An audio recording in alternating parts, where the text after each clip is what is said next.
ইরানের একটি দ্বীপ দখলের প্রস্তুতি নিচ্ছে যুক্তরাষ্ট্র ইসরায়েল। তেহরানের এমন অভিযোগের পর থেকে খার্গ আইল্যান্ডের গুরুত্ব নিয়ে চলছে নানা বিশ্লেষণ। যুক্তরাষ্ট্র নিয়েছে নানা কৌশল, বলছেন বিশেষজ্ঞরা।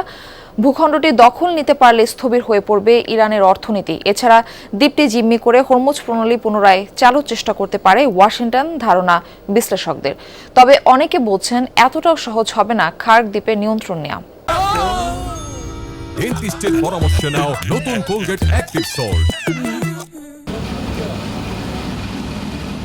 ইরানের উপকূল থেকে মাত্র ২০ মাইল দূরে অবস্থিত ছোট্ট একটি দ্বীপ খার্গ। তেহরানের দাবি, তাদের একটি দ্বীপের দখল নিতে চাইছে যুক্তরাষ্ট্র।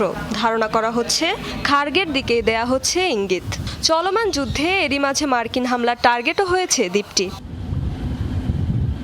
এমন পরিস্থিতিতে প্রশ্ন, কেন খার্গ আইল্যান্ডের ওপর নজর যুক্তরাষ্ট্রের? এটি দখলে নিতে পারলে কি কি সুবিধা পাবে ওয়াশিংটন? বিভিন্ন সূত্র বলছে, খার্গ দ্বীপের মাধ্যমে বিশ্ববাজারে ইরানের প্রায় ৯০% অপরিশোধিত তেল রফতানি হয়, যার অন্যতম বড় গ্রাহক চীন। তাই তেহরানের অর্থনীতির লাইফলাইন হিসেবে বিবেচনা করা হয় দ্বীপটিকে। এছাড়াও চলমান যুদ্ধে ইরানকে কৌশলগত সুবিধা দিচ্ছে খার্গ।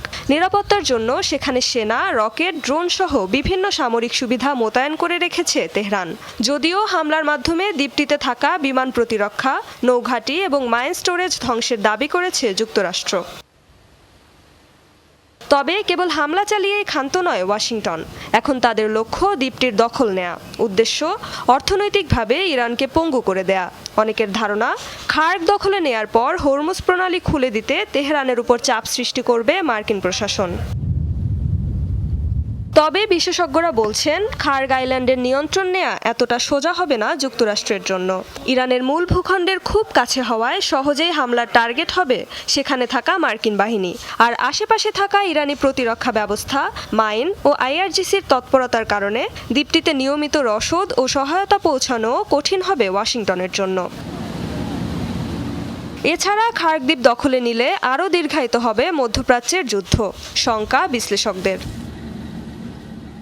রেজবানা সায়মা, যমুনা নিউজ।